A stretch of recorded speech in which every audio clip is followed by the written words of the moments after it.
Hi! இன்னைக்கு கொழிஞ்சு பழம் ரைஸும், காலிஃப்ளவர் ஃப்ரையும் தான் செய்ய போறோம். அதுக்கு நான் ஒரு கடாயில கொஞ்சமா எண்ணெய் ஊத்தி, அது கூட கொஞ்சமா கடுகு, உளுத்தம்பருப்பு, கடலைப்பருப்பு இத 3யும் போட்டு நல்லா பொரிய விட்டுக்கலாம். இது ரொம்ப சிம்பிள் தான். இதுக்கு நெறைய இன்கிரீடியன்ட்ஸ்லாம் ஒண்ணும் தேவைப்படாது.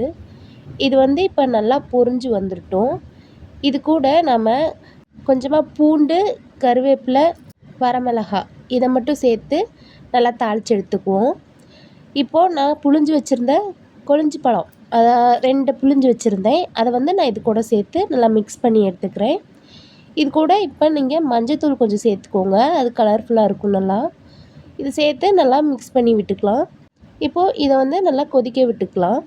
ரொம்ப கொதிக்க வேணாம். லைட்டா கொதிச்சா போதும். இப்போ அதில இருக்கிற தண்ணியெல்லாம் எவாப்ரேட் ஆயிடுச்சு. இப்போ இது கூட நம்ம வடிச்சு வச்சிருந்த ரைஸ் சேர்த்து, லைட்டா உப்பு சேர்த்து இப்போ மிக்ஸ் பண்ணி விட்டுக்கலாம். இந்த டைமில் அளவா பார்த்து உப்பு சேர்த்துக்கோங்க. ரொம்ப அதிகமாக சேர்த்துறாதீங்க. பத்தலைன்னா மிக்ஸ் பண்ணிட்டு கூட நம்ம சேர்த்துக்கலாம். இப்போது இது நல்லா கிளறி விட்டாச்சு. இப்போ ஸ்டவ் ஆஃப் பண்ணிடலாம். அவ்வளோதான், கொழுமிச்ச சாப்பாடு ரெடி ஆயிடுச்சு. இது லெமன்லேயும் செய்வாங்க. எனக்கு லெமனில் செய்கிறது அந்தளவுக்கு பிடிக்காது. அதனால் நான் அந்த கொழிஞ்சு பழத்தில் செஞ்சுருக்கேன். இது கூட நம்ம சைடிஷ்க்கு காலிஃப்ளவர் ஃப்ரை தான் செய்ய போகிறோம். அதுக்கு கொஞ்சமாக கடாயில் எண்ணெய் விட்டுக்கலாம். இது எண்ணெய் விட்டு நான் கடுகு எதுவுமே போட போகிறதில்ல. இது கூட வெங்காயமும் கருவேப்பிலையும் போட்டு நல்லா தாளித்து விட்டுக்கிறேன்.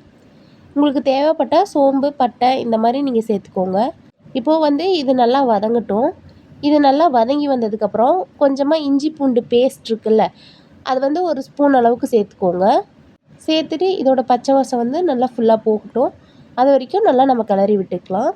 இது கூட நான் அரை தக்காளி மட்டும்தான் ஆட் பண்ண போகிறேன். அதை போட்டு நல்லா மிக்ஸ் பண்ணி விட்டுக்கலாம். நான் இன்றைக்கி கம்மியாக தான் செய்ய போகிறேன். அதனால் இவ்வளோ கம்மியாக சேர்த்துருக்கேன்.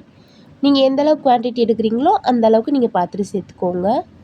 இப்போது நான் இதில் உப்பு, மஞ்சத்தூள்லாம் போட்டு சுடு தண்ணியில் போட்டு க்ளீன் பண்ணி வச்சுருந்த காலிஃப்ளவரை இது கூட சேர்த்துக்கிறேன்.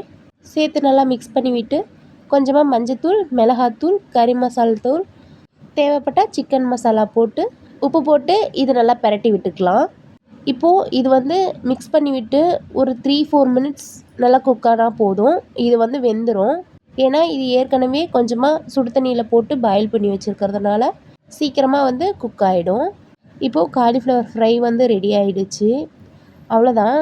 இந்த மாதிரி சூப்பராக டேஸ்ட்டாக உங்கள் வீட்டில் நீங்களும் செஞ்சு பாருங்கள். இந்த வீடியோ பிடிச்சிருந்தா லைக் பண்ணுங்கள், ஷேர் பண்ணுங்கள், கமெண்ட் பண்ணுங்கள். பாய்.